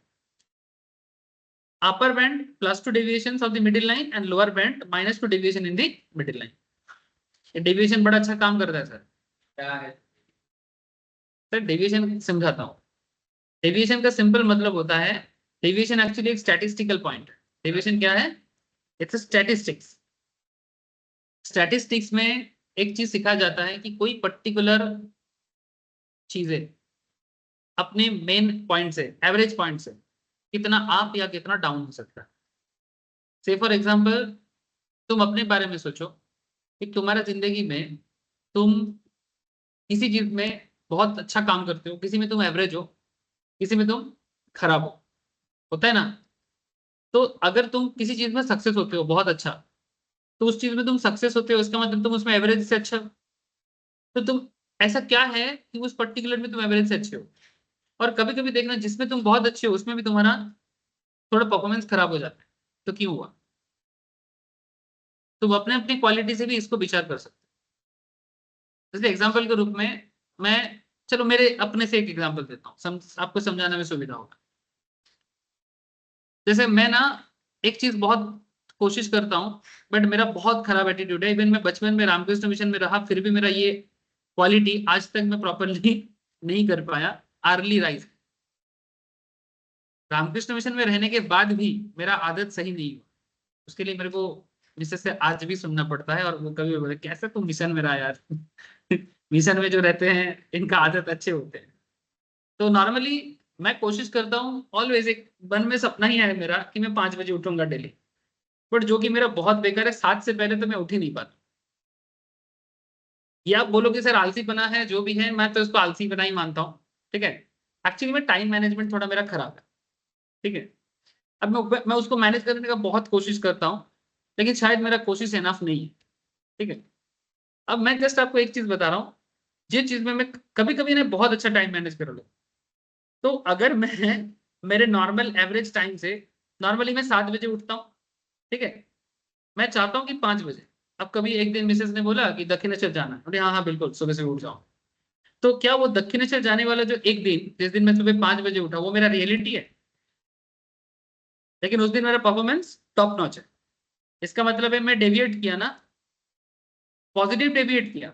5 बजे तो पॉजिटिव डेविएट है।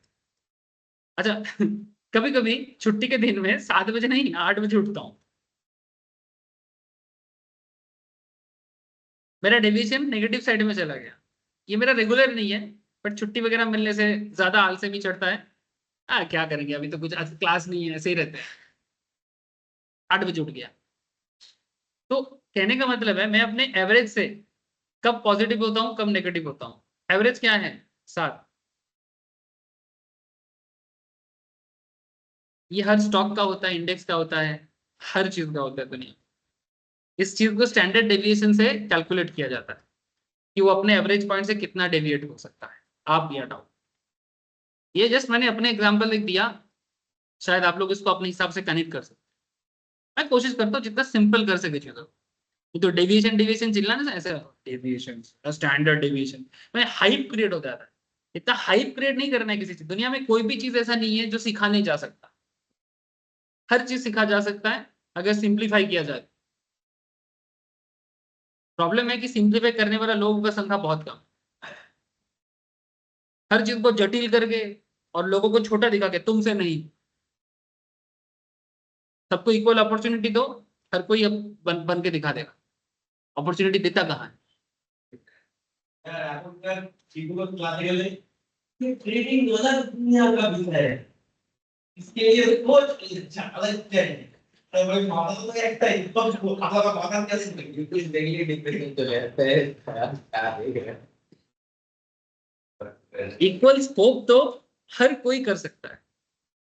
हर कोई झुंझुन वाला बन सकता है, झुंझुन वाला से बेहतर इंसान बन सकता है, बेहतर पैसा कमाया जा सकता है, हर चीज पॉसिबल है, बट सबको इक्वल मौका कहाँ मिलता है? मैं ये नहीं बोल रहा हूँ कि हर कोई बन जाएगा, ऑब्वियसली झुंझुन वाला इज ग्रेट, बट मैं ये कहता हूँ कि एक झुंझुन वाला बना तो दूसरा झुंझुन वाला नहीं आ सकता, इस पे मैं बिलीव नहीं करता। Always there is a better version, क्यों नहीं है? हम लोग मान लेते हैं कि इससे बेहतर नहीं हो सकता, ये मेंटल प्रॉब्लम है। चलो पढ़ाई में फोकस।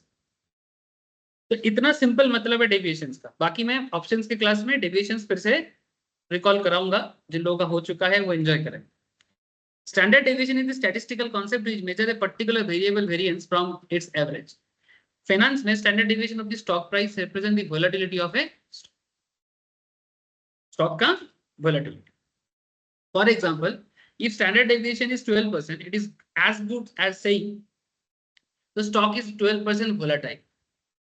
अगर किसी स्टॉक का वोलेटिलिटी अगर 12% बोला जा रहा है, इसका मतलब स्टॉक 12 रुपए में बढ़ता है, 12 रुपए में गिरता है। अगर उसका एवरेज प्राइस 100 है तो 112 ऊपर जाएगा और 12 रुपया नीचे आएगा। समझे? जैसे अगर तुम लास्ट कुछ दिनों में निफ्टी का वोलेटिलिटी चेक करोगे, इसको मैं मिनट से देकर, जैसे हम लोग यहाँ से अगर इसका एक एवरेज पॉइंट से खींचे इसको, तो निफ्टी एवरेज में कुछ दिनों का है, ठीक है? तो निफ्टी एवरेज में लास्ट कुछ दिनों से अगस्त से लेके नवंबर तक इसका एवरेज क्या बोलेंगे सर? 24,800 हाईएस्ट चला गया था 26 तक, लोएस्ट आ गया अभी तक 24,000, और एवरेज क्या है? सॉरी 25, एवरेज 25 है, सॉरी, ठीक है? लास्ट कुछ दिनों में, कुछ महीनों में इसका एवरेज क्या है? 25। तो 25 इसका एवरेज है, यहाँ से हाईएस्ट चला गया है 26 तक, लोएस्ट गया है 24। डेविएशन नहीं समझ में आ रहा है? तुम यहाँ पर निफ्टी की जगह HDFC बैंक लो, क्योंकि HDFC बैंक में रिसेंटली काफी अच्छा ट्रेडिंग अपॉर्चुनिटी मिला है। देखो ये मेरा फेवरेट स्टॉक रहा है लास्ट कुछ महीनों में, बार बार इसमें अपॉर्चुनिटी दिखा और बार बार ट्रेड करके अच्छा खासा पैसा मैंने खुद भी कमाया, लोगों को भी कमाने बोला, और जिसने बात माना वो भर भर के कमाया। लास्ट 4-5 महीने में HDFC बैंक लगातार मौका दिया है, हम भी कमाया, ठीक है, लगातार मौका दिया है। एक बार 4,000, एक बार 1,000 और 6,000 रुपए, ठीक है। अब तुम HDFC का एवरेज लाइन देखो, HDFC का एक्चुअली एवरेज है 1650, लेकिन कभी वो 1600 में आ जाता है, कभी वो 1700 में चला जाता है। इसका मतलब है कि अगर आप इसका एवरेज पॉइंट ढूंढ लेते हो तो आपको बाइंग के लिए मौका मिलता है। अगर उससे नीचे आ जाए तो आप किसी को भी बोल सकते हो कि भाई यहाँ से ये ऊपर जाएगा। यही तो कॉन्सेप्ट है। हाँ हाँ, এখনো গ্রোথ আছে, 1800 প্লাস, 1800 প্লাস इन्वेस्टमेंट 2-3 महीना 4 महीना जाएगा। जो तुमने लिया था ना उसी को होल्ड करना चाहिए। मैं तो तुमको बोला था कि ऑप्शन जो तुम कर रहे करो, कुछ पैसा परमानेंटली, मैं तो ऐसे भी बोलता हूँ क्लास में कि पूरा पैसा डाल दो, ऐसा नहीं बोलना चाहिए। मैं ऐसा नॉर्मली मैं हर केस में नहीं बोलता हूँ इतना एग्रेसिव, लेकिन जिस चीज में मैं बहुत ज्यादा कॉन्फिडेंट होता हूँ उस चीज को मैं बोलता हूँ ले लो, ले लो, ले लो, मैंने पैसा डाल दो। अगर आपके पास 10,000 है, 3-4 हजार का ऑप्शन करो, 6,000 टका डाल दो। ऑप्शन नहीं करना है, पूरा डाल दो। क्या करेगा पैसा रख के? अब सोचो ना, 1600 में जब आया था 1730, 130 टका पर शेयर, कितने दिन में हुआ है? अक्टूबर कंप्लीट नहीं हुआ। नहीं बोला? अरे बोली नहीं এগুলো? অনেক স্টক খুঁজে কিছু লাভ নেই, একটা খুঁজে সেটাতেও বুঝতে পারলে অনেক। ঠিক আছে? এরকম নয় कि একসাথে 1000টা শেয়ার খুঁজবো और ওই শেয়ারের পেছনে পাগল হবো, এরকম না। अगर एक शेयर मिलता है उस पे कॉन्फिडेंस मिलता है, भाई पैसा कमाने से मतलब है, ज्यादा डिग्री लेके कोई फायदा नहीं है। एक डिग्री लो, उसी डिग्री पे काम करो। मेरे पास हजारों डिग्री है पर मैं कुछ काम प्रॉपरली नहीं कर सकता तो क्या करेगा? आजकल ना स्टूडेंट लोग है ना, आजकल नहीं काफी दिनों से मैं देख रहा हूँ, लास्ट 10 साल से, मेरे पास ये डिग्री है, मेरे पास वो डिग्री है, डिग्री का माला पहन के सर्टिफिकेट घर पे लटका के रखा है। क्या करेगा इतना सर्टिफिकेट? सब जानते हैं पर कुछ नहीं जानते। इंग्लिश में कहावत है, master of jack of all master of none. क्या करेगा? डिग्री के पीछे मत भाग, एक पर्टिकुलर चीज को सीखने के पीछे भाग। अगर जूता सिलना आता है वही सीख, एक दिन बाटा बन जाएगा।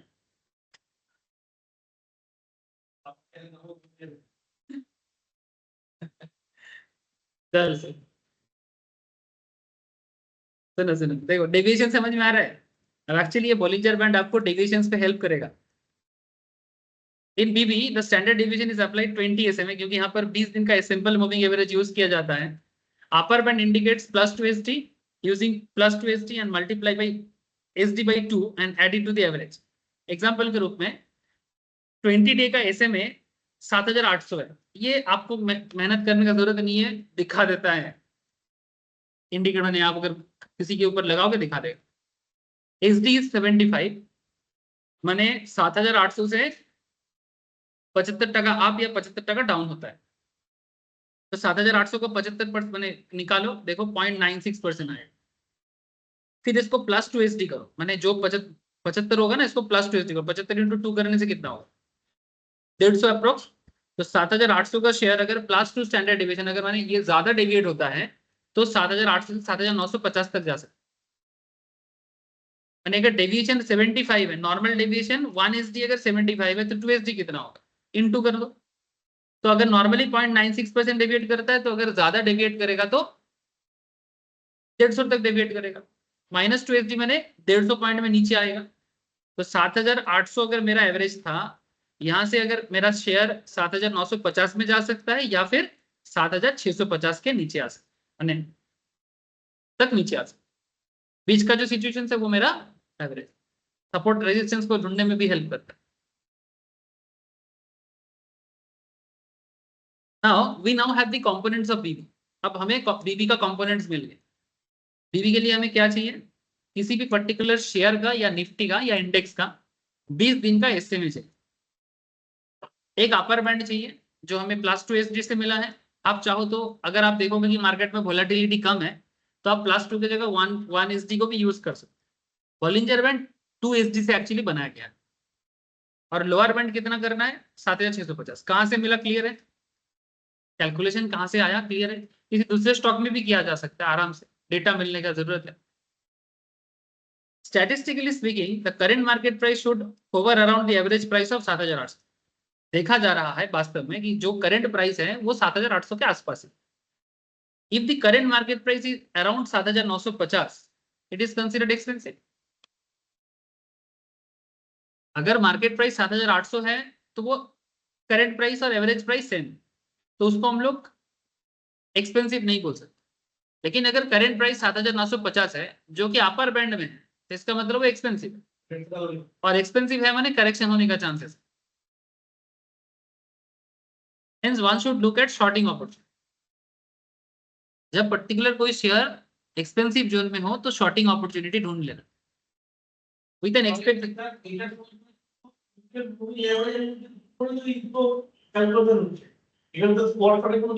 না, মানে দেখা বোঝাচ্ছি, এক সেকেন্ড দাঁড়িয়ে যাও। আপাতত ক্যালকুলেশন ক্লিয়ার তো? এটা এক্সপেন্সিভ জোন, এটা বুঝতে পারলে তো? 7950টা আপার সাইডে ওই সেম স্টক বা সেম ইন্ডেক্সে, যখন ওটা ওই রেঞ্জে চলে যাবে ওটা এক্সপেন্সিভ হয়ে যেতে পারে, তাহলে এক্সপেন্সিভ মানে কারেকশন আছে। আর লোয়ার সাইডে চলে গেলে চিপ হয়ে যাবে, সস্তা হয়ে যাবে, তখন আমার বাইং জোন ক্রিয়েট হবে 650 এর কাছাকাছি। अब इस चीज में हमें क्या करना है? करेंट मार्केट प्राइस अगर 7650 के आसपास आ जाता है, it is considered cheap, and average price जो है वो माने काफी सस्ता हो गया, तो आपको बाई कर लेना चाहिए। अब इस चीज को मैं आपको ग्राफिकली समझा देता हूं जो मार्केट से ही लिया गया है। देखो ये ग्राफ कैसे बना, ये भारत पेट्रोलियम पे लिया गया था।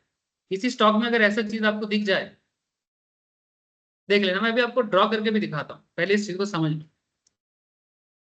ये मिडिल प्राइस जो है ये एक्चुअली 20 दिन का सिंपल मूविंग एवरेज लाइन,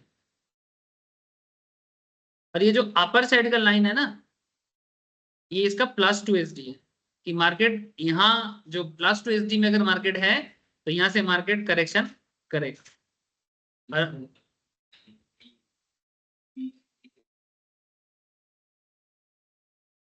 হ্যাঁ, বিবি যখন আসবে তখন বেসিক্যালি আপনাকে সবসময় খালি দেখতে হবে কি এটা 20 দিনের মুভিং এভারেজ লাইন থেকে মার্কেট যে আছে কত উপরে আছে। উপরে থাকলে কারেকশনের চান্স বাড়তে থাকে।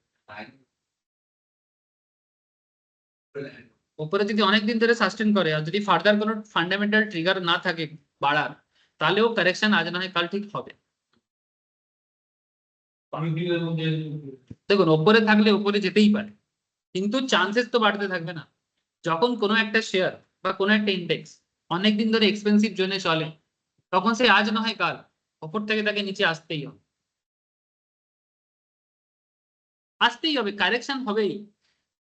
Correction is inevitable. যখন এক্সপেন্সিভ জোনে থাকবে কারেকশন তাকে হতেই হবে, এটা যে কোনো মার্কেটের সিস্টেম।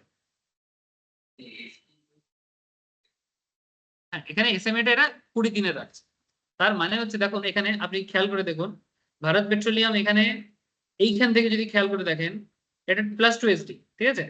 এই +2 SD অনেকদিন ধরে কিন্তু আপার ব্যান্ডে আছে, আপার ব্যান্ডে চলেই যাচ্ছে।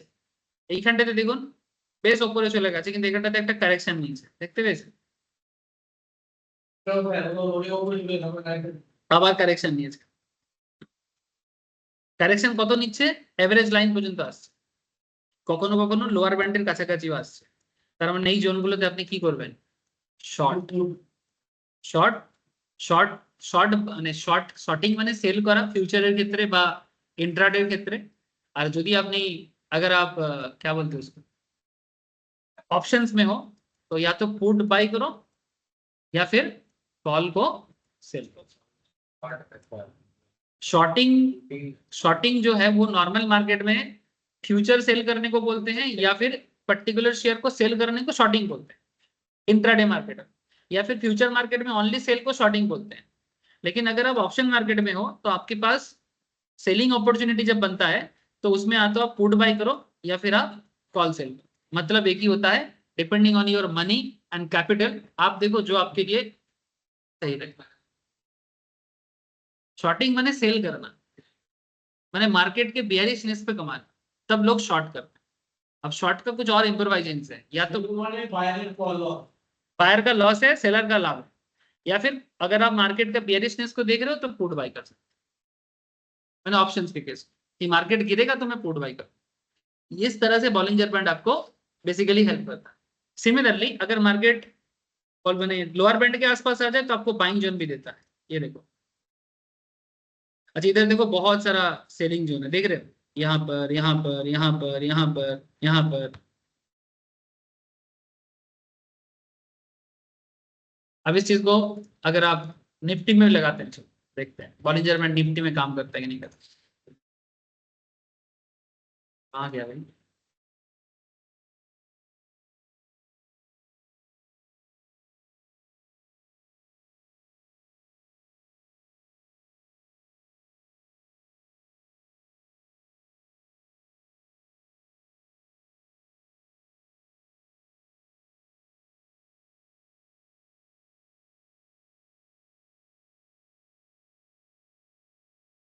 इंडिकेटर में जाओ। अच्छा मैं थोड़ा सा ये सबको हटाता हूँ।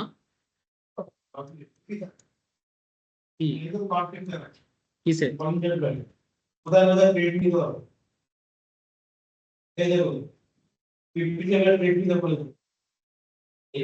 তুমি কিসে দেখছো? কিসে দেখছো? না না কিসে লাগিয়েছো? निफ्टीতে? देखो सर बॉलिंजर बैंड लिखने से ही दिखा देगा इंडिकेटर।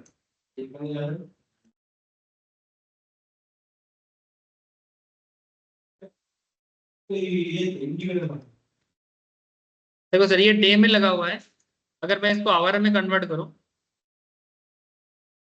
इसको मैं आवर में कन्वर्ट किया, ठीक है। तो एक चीज आप ख्याल करो, इस तरह का सिचुएशंस को ख्याल करिएगा, इसको एनवेलप भी बोला जाता है। हाँ, एक एनवेलप की तरह क्रिएट करता है। तो हमें क्या सिखाया गया, ये जो एक्चुअली बीच में जो है ना, ये है एसएमए लाइन, इसमें इसका इसका मैन्युफैक्चरिंग भी है। अच्छा, इधर मैन्युफैक्चरिंग दिखाया नहीं, नॉर्मली इसका ना मैन्युफैक्चरिंग दिखाया जाता है, यहाँ पर नहीं दिखा रहा है मैन्युफैक्चरिंग, माने ये बना कैसे, माने इसमें क्या क्या है। चलो ये लोग यहाँ पर इसका नहीं दिखा रहा है, मतलब इसके चेंज नहीं किया जा सकता उतना, जिस पर्टिकुलर चार्ट में लगाओगे वो अपने हिसाब से दिखा देगा। आवर में करोगे आवर में, हाँ सेटिंग इसका है नहीं। अब देखो इधर, इसका बीच वाला जो सिंपल मूविंग एवरेज है, ये जब तक अपर रेंज में है, जैसे 25,800, 26,000, ये सब क्या है, मार्केट एक्सपेंसिव जोन में है ना। तो जब जब मार्केट एक्सपेंसिव जोन में रहेगा, चांसेस वेरी हाई कि मार्केट कभी भी करेक्शन करने का चांसेस हाई है। ठीक है, तो बॉलिंजर बैंड से आपको मार्केट का ये मूविंग एवरेज लाइन से, सिंपल मूविंग एवरेज से कितना हायर जोन में है, जब तक हायर है आप समझ लो कि मार्केट एक्सपेंसिव है, और यहाँ से करेक्शन का एक बहुत बड़ा चांसेस बढ़ता है। अब वो करेक्शन का दिन क्या होगा, उसके लिए तो बाकी चीजें काम करता है। ठीक है, लेकिन बॉलिंजर बैंड आपको एक्सपेंसिव और एक चीप चीज जोन ढूंढने में हेल्प करता है। এই লাইনটা উপরের যে সেন্টার দিকে চলে যায়, নিচে সেন্টার দিকে এই নিচের লাইনটা ক্রস করলে ওরা বাইং জোন দেখাচ্ছে বা সেলিং জোন দেখাচ্ছে। এরকম দেখ, এই লাইনের বাইরে বেরিয়ে গেছে, তারপরে এরা গ্যাপ গ্যাপ ডাউন করছে বা ফিল করা। এটা বলছো তো? হ্যাঁ হ্যাঁ, ऑब्वियसली। দেখো লাইনের বাইরে চলে গেছে। हाँ, मैंने बेसिकली ये ऑलमोस्ट सिंपल मूविंग एवरेज से काफी दिनों से ऊपर था। ये मार्केट का हाईएस्ट जोन था, 26,200 300 तक चला गया था। इसके बाद करेक्शन होना ही था, बस एक टाइम का मैटर था। अच्छा, इसमें fundamental reason we all know that, चालू हुआ था इलेक्शन से, हमारे इंडिया का इलेक्शन, उसके बाद बजट, इंडिया का इलेक्शन, फिर यस बोलो सर, कोई कुछ बोलना चाहते हो? Yes sir, yes. मिनट में लगा दीजिए सर, मिनट में। हाँ रजत जी, बोले मिनट में थोड़ा सा दिखला दीजिए सर। अच्छा दिखा दें, दिखला दें। आप रजत जी कहाँ पर है पता नहीं, रजत जी का बैकग्राउंड में बहुत नॉइस है।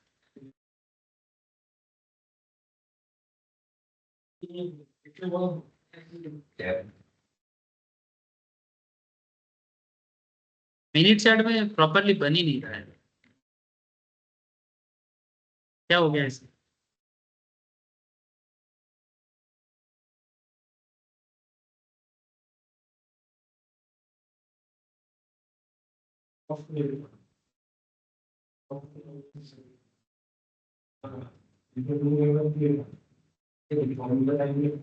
मिनट पे भी आप लगा सकते हो, इस तरह से देख सकते हो आप मिनट, ठीक है, इस तरह से देख सकते हो आप मिनट में, एक ही चीजें हैं। ठीक है, समझने का कॉन्सेप्ट वही है, मिनट मिनट के हिसाब से दिखाएगा, आवर आवर के हिसाब से दिखाएगा, डे डे के हिसाब से दिखाएगा। ठीक है, मैं आपको डे आवर के हिसाब से इसलिए दिखा रहा था ताकि आपको मुझे समझाने में थोड़ा आसान हो और आप भी चीजों को आइडेंटिफाई कर पाओ। तो जब जब आप देखोगे कि बॉलिंजर बैंड अपर लेवल में है, मैंने ये अपर एसडी, ठीक है, इसका मतलब है यहाँ से आपका शॉर्टिंग जोन बन रहा है। और देखो ये शॉर्टिंग जोन था, परफेक्ट शॉर्टिंग जोन था, 26,000 से सीधा 25,900 में आ गया था। ठीक है, उसके बाद देखो ये जैसे ही लोअर साइड में आ गया, मैंने ऑलमोस्ट लोअर साइड में आ गया, देखो लोअर साइड में चल ही रहा है, इसका मतलब ये धीरे धीरे क्या हो गया, चीप जोन में आ रहा। ठीक है, तो जब तक ये चीप जोन में आ रहा है आप इसको वॉच करते रहो, और यहाँ से रिट्रेस बैक करने का चांसेस हाई है। ये इसका एवरेज लाइन है। ठीक है, तो जब मार्केट इसका बॉलिंजर बैंड 24,700 समथिंग में पहुंच गया था, ये थोड़ा पुराना डेटा है, कितना 7 अक्टूबर का, 24,700 वगैरह में, यहाँ से देखो रिट्रेस बैक करने का हाई चांसेस है, और रिट्रेस बैक करके ये 25,000 तक यहाँ पर गया था। थोड़ा सा इधर आ जाओ, करंट मार्केट को देखो, करंट मार्केट बॉलिंजर बैंड का करंट जो सिचुएशन है आवरली चार्ट में, उसमें अपने एवरेज पॉइंट से थोड़ा नीचे ही है ना। इसका मतलब है कि यहाँ से चांसेस हाई कि वो थोड़ा ऊपर जाएगा। ठीक है, थोड़ा ऊपर जाएगा, अगर बाई चांस वो इधर आ भी जाता है ना, तो वहां से और रिट्रेस बैक करने का हाई चांसेस है। बॉलिंजर बैंड आ गया, उसके लिए थ्री गुड्डा हाँ, अगर वो सेकंड एसडी में है तो हाई चांस है, अगर वो एवरेज में ही घूम रहा है तो वहां से भी आप कर सकते हो, अगर आपको बुलिशनेस समझ में आता है। ठीक है, समझ में आया बॉलिंग कैसे काम करते हैं? ये सभी ना एवरेज, मूविंग एवरेज वगैरह का ही इम्प्रोवाइजेशन है। अब इसी चीज को यहाँ पर समझा भी गया था, मैं आपको दिखा भी दिया। एक बात ध्यान में रखना, BB's upper and lower band together forms an envelope. The envelope expands whenever the price drifts in a particular direction. Indicating strong momentum. जब तक एनवेलप क्लोज नहीं होता है, पॉइंट बी नोटेड, इसका मतलब मोमेंटम इज देयर। अगर envelope close नहीं होता है तो मोमेंटम है। The BB signal fails when there is an envelope expansion. This leads us to an important conclusion. BB works well in sideways market and fails in a trending market. Whenever use BB, expect trade to start working in my favor almost immediately. If it does not, I start validating possibility of envelope expansions. Concept कुछ ऐसा काम करेगा sir. Envelope expansion कैसे काम करता है? देखो हर case में एनवेलप बना रहा है। लुक एट दिस, ये एनवेलप है ना, लेकिन मजा का बात है कि यहाँ पर एनवेलप क्लोज हुआ था। माने ये सिचुएशन देखिए, ये क्लोजिंग है ना एक तरह का, तो जब ये क्लोजिंग करेगा तो आपका सिचुएशन आएगा। लेकिन मानो अगर ये क्लोज ना होके ये माउथ को ओपन रख के बढ़ते जाता है, ऐसा होते रहता है, ऐसा होते रहता है, तो जब तक ये बढ़ेगा बॉलिंजर बैंड काम नहीं करेगा। इसका मतलब मोमेंटम इज देयर। मोमेंटम माने एखोनो আপ ট্রেন্ড আছে। एग्जांपल के रूप में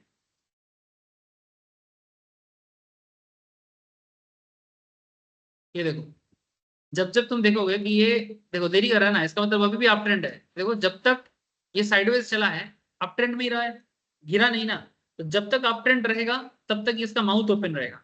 जब ये क्लोजिंग जोन में आएगा इसका मतलब यहाँ पर बन रहा है।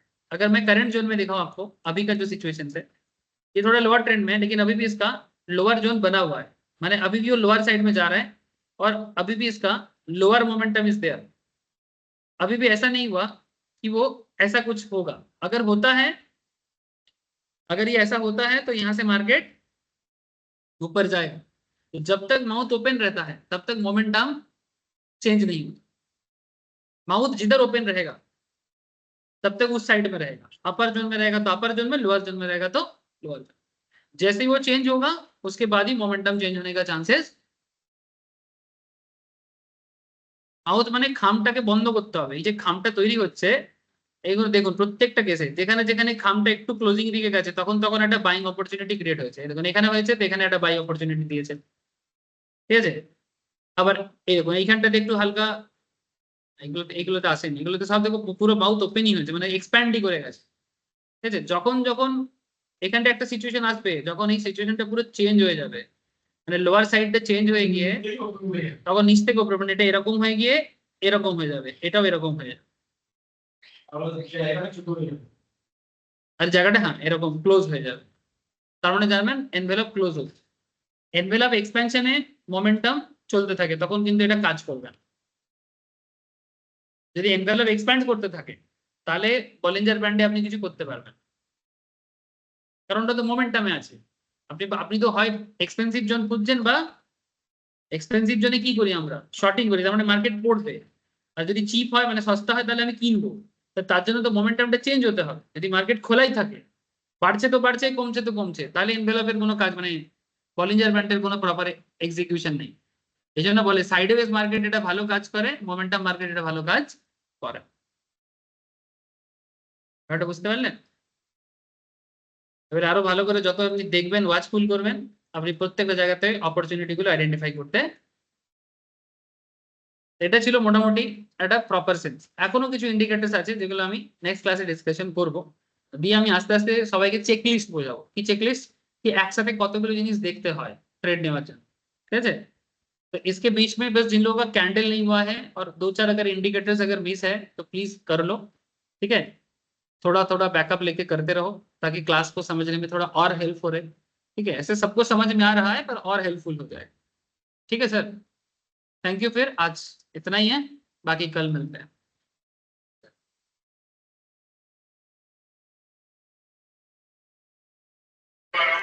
Bye sir. Bye sir.